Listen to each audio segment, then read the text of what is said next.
আল্লাহ পাক আজকে আপনাকে হয়তো 1 কোটি টাকা দিয়েছেন, কালকে আল্লাহ না করুক 1000 টাকার জন্য মানুষের কাছে হাত পাততে বাধ্য করতে পারেন আল্লাহ পাক। এমনও কিন্তু দিন আসতে পারে, দিন সবার সবসময় সমান থাকে না। আজকে আপনার কাছে 1 কোটি টাকা আছে, কিছু মনে হচ্ছে না, কালকে কে জানে আল্লাহ না করুক যে 1000 টাকা কারো কাছে চাইতে হচ্ছে, 1000 টাকার জন্য ঠকে গেছেন, হতে পারে না? তো রিজিককে মানুষ তাজিম না করলে রিজিক দূরে চলে যায়। দুটো বিষয় খেয়াল রাখবেন, দুটো বিষয়। এক হচ্ছে মাঝে মাঝে মনের মধ্যে কিছু আমল করার ইচ্ছা আসে না? মনে হলো যে আচ্ছা একটু 10টা আয়াত পড়ি, মনে আসে না মাঝে মাঝে? এমন মনে হয় না? ওই সময় এই যে মনের মধ্যে যে এই ইরাদাটা জাগ্রত হওয়া, এটাকে আমরা বলি ওয়ারিদ। অন্য ভাষায় আপনি বলতে পারেন মেহমান। কি বলতে পারেন? এটা আল্লাহর পক্ষ থেকে আপনার কলবের মধ্যে মেহমান হিসেবে এসেছে। এখন আপনি যদি আমলটা করেন, সেই মেহমান বারবার আপনার কলবে আসবে। যদি আপনি ওই সময় আমলটা না করেন, মেহমান চলে যাবে, মেহমান অসম্মানিত হলে পরে আর আসবে না। একইভাবে রিজিক আল্লাহ পাক দিয়েছেন, এর তাজিম যদি করতে পারেন রিজিক বেশি আসবে। রিজিকের তাজিম সম্মান করতে না পারলে রিজিক আসবে না, বেশি কমে যাবে। উসমান রাদিয়াল্লাহু আনহু সবচেয়ে ধনী ছিলেন না? কেন জানেন? কেন? এটা কি জানেন কেন ধনী ছিলেন? একে তো তিনি প্রচুর দান সদকা করতেন, এটা তো আপনারা জানেনই। আরেকটা জিনিস অনেকে জানে না, তিনি উটের পিঠে বসেছিলেন, কিছু একটা খাচ্ছিলেন, এই 2-1টা দানা পড়ে গেছে নিচে। উটের পিঠ থেকে নেমেছেন, নেমে সেই দানা উঠিয়েছেন, পরিষ্কার করেছেন, ধুয়েছেন, আবার খেয়েছেন। তার এই 2-4টা দানার কোনো কিন্তু মানে পরোয়া না করলেও চলে, তার প্রচুর অর্থ সম্পদ আছে। এত অর্থ সম্পদ যে তাবুক যুদ্ধের দিন 30,000 সেনাবাহিনীর দায়িত্ব নিয়েছেন। 30,000 সেনাবাহিনীর দায়িত্ব নিয়েছেন। সেনাবাহিনী যাবে, থাকবে, খাবে, তাঁবু টাঙাবে, সব দায়িত্ব তার। 30,000 সেনাবাহিনীর দায়িত্ব নেওয়া কি চারটাখানি কথা? তো এই সাহাবী এই কয়েকটা খাবারের দানা উঠিয়ে খেলেন। নবী সাল্লাল্লাহু আলাইহি ওয়াসাল্লাম বলেছিলেন যে তোমাকে আল্লাহ পাক রিজিক বাড়িয়ে দিবেন না কেন? তুমি রিজিকের যে তাজিম, যে সম্মান তুমি করো, এর বদৌলতে আল্লাহ পাক তোমাকে বেহিসাব রিজিক দিবেন। দুইটা বিষয় খেয়াল রাখবো। আমলের মেহমান হৃদয়ের মধ্যে আসলে তাকে ফিরায় না দেওয়া, তাহলে সেই মেহমান কিন্তু আর আসবে না। মেহমানকে মূল্যায়ন করলে মেহমান বারবার আসবেন।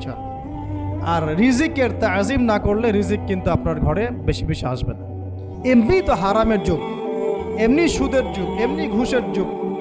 অলমোস্ট এভরি ফ্যামিলি সুদখোর এখন, অলমোস্ট এভরি ফ্যামিলি। মেয়েরা স্পেশালি যারা শাশুড়ি টাইপের, আপনারা মাইন্ড করেন না, তাদের সাইকোলজি যে এতই নিচে নেমে গেছে এখন যে আমার মেয়ে জাহান্নামে যায় যাক, হ্যাঁ আমার মেয়ে জাহান্নামে যায় যাক, সমস্যা নাই, দুনিয়াতে সে যেন ভালো থাকে। এটা কেন বললাম? একটা সুদখোরের ঘরে তুলে দিতে সে দ্বিধাবোধ করতেছে না, একটা দুর্নীতিবাজের ঘরে তুলে দিতে দ্বিধাবোধ করতেছে না, একটা ঘুষখোরের ঘরে তুলতে দ্বিধাবোধ করতেছে না, একটা মানে কি বলবো মাদকসেবী, ড্রাগ এডিক্টেড, বা এই যে আর কি বলবো ফাসেক, জালেম, এই ধরনের ঘরে উঠাই দিতেও সে দ্বিধাবোধ করছে না। 5তলা বাড়ি চাই আমার মেয়ে 5তলা বাড়ি থেকে সুখে থাকবে। এই যে সুখের ডেফিনেশন এখানে দিয়েছেন আপনারা। এই জন্য কত হাজার হাজার মেয়ের জীবন নষ্ট করে দিয়েছেন আপনারা।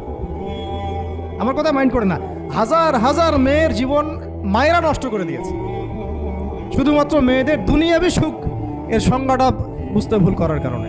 এর নাম যদি সুখী হইতো, তাহলে অমুসলিমরা সুখী না কেন? পশ্চিমারা সুখী না কেন? ওরা আত্মহত্যা করে কেন? এভাবে মেয়েদের জীবন নষ্ট করেছে। অথচ অল্প যদি হালাল রিজিকও হতো, আল্লাহ পাক তাকে বরকত দিতেন, সুখে থাকতো। আল্লাহ পাক আপনাদেরকে রিজিকের মূল্য বোঝার, তাজিম করার তৌফিক দান করে না, আমিন। অনেক ভিতরে চলে যাচ্ছে আমি, সময় আমাদের হাতে আরও শর্ট হয়ে আসতেছে। তো এখানে একটা কথা বলে দিব যে রিজিকের প্রসঙ্গ যেহেতু আসছে, যে হালাল খেতে হবে আমাদেরকে, হারামের দ্বারস্থ হওয়া যাবে না। আপনার স্বামী যদি হারাম খায়, আপনি স্বামীকে বুঝান, তাকে ওই চাকরি ছেড়ে দিতে আপনি উৎসাহিত করেন। আমি আপনাদেরকে একটা অনেস্টির সাথে একটা কথা বলি, যত এই যে প্রশাসনে যত ঘুষখোর আছে, ঠিক আছে, যত দুর্নীতিবাজ আছে, যত মাদকসেবী আছে, মাদকের ব্যবসায়ী আছে, যত সুদখোর আছে, এরা সবাই কেন এই খারাপ কাজগুলো করে জানেন? তার স্ত্রীকে ভালো রাখার জন্যে, তার মাকে ভালো রাখার জন্য, তার সন্তানদেরকে ভালো রাখার জন্য। তাহলে স্ত্রী হিসেবে, সন্তান হিসেবে, মেয়ে হিসেবে আপনি বলবেন যে আমাদের এইসব ভালোর দরকার নাই আব্বু, হে আমার প্রিয় স্বামী, আমার এসব ভালোর দরকার নাই, হে আমার ছেলে, আমার এসব ভালোর দরকার নাই, তুই হালাল পথে থাক, ওইখানে তুই আমাকে ডাল ভাত খাওয়া, আমি খুশি আছি। এইভাবে আপনারা তাদেরকে মোটিভেট করেন, দেখবেন সমাজে হারাম কমে গেছে ইনশাআল্লাহ। আর হারাম খাওয়া এই ছেলে মেয়েগুলোও কিন্তু মানুষ হবে না। হারাম খাওয়া যে ছেলে মেয়েগুলো রক্ত মাংস করে উঠছে, এরাও কিন্তু মানুষ হবে না। আল্লাহ পাক আমাদেরকে হালাল খাওয়ার তৌফিক দান করেন, এবং এই হালালের জন্য আপনাদের ভূমিকা অনেক বেশি। আমরা উত্তরবঙ্গ সহ দেশের বিভিন্ন জায়গায় সফর করে যেটা দেখেছি, যত সুদী এনজিও আছে না, এনজিওগুলোর মধ্যে মহিলাদের নামই বেশি, জানেন? মহিলাদের নাম বেশি সুদী এনজিওতে।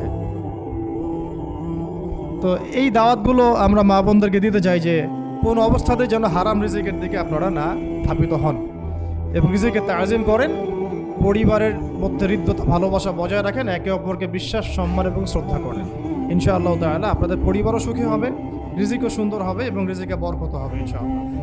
এরপরে আমি আর দু একটা পয়েন্ট নোট করেছি, বলে শেষ করে দিচ্ছি যে এটা স্পেশালি আমি আমাদের ওইসব দিনই বোনদেরকে বলতে যাচ্ছি যে বোনেরা এখনও বিয়ে শাদী করেন নাই। সেটা হচ্ছে যে বিয়ে করার আগেই দিনের বেসিক লেখাপড়া শেষ করেন। এত পাগল হওয়ার দরকার নেই। চরিত্র হেফাজত হচ্ছে না, রোজা রাখেন, ঠিক আছে? দিনই পড়াশোনা আগে শেষ না করে বিয়ে করতে যায় না। বহু আলেমা যারা মাদ্রাসা লাইনের ছাত্রী ছিল, দিনই পড়াশোনা শেষ না করে বিয়ের পিঁড়িতে বসার কারণে কেরিয়ার ধ্বংস হয়ে গেছে।